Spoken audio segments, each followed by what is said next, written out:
हे आपण खोबरं घेतलेलं आहे, ओलं कढीपत्ता, कोथिंबीर, यामध्येच ब्राह्मीचा पाला पण मी घातलेला होता, मिरची आवडीप्रमाणे, मीठ, थोडंसं दही, याची आपण चटणी वाटून घेतली, त्यालाच तंबुळी असं म्हणतात। खोबरेल तेलाची आपण फोडणी केली, त्यामध्ये जिरं घातलं, हा कढीपत्ता सुद्धा घातला, सुकी मिरचीही घातली आणि अशी छान खमंग फोडणी केली।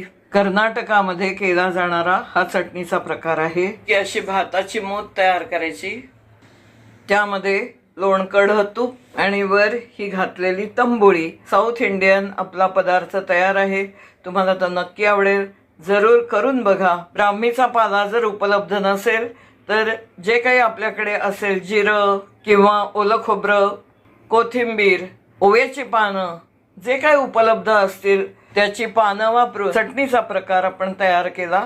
धन्यवाद, भेटूया पुन्हा अशाच एखाद्या सुंदर व्हिडिओमध्ये। सविस्तर व्हिडिओ तुम्ही चॅनलवर जाऊन बघू शकता। धन्यवाद।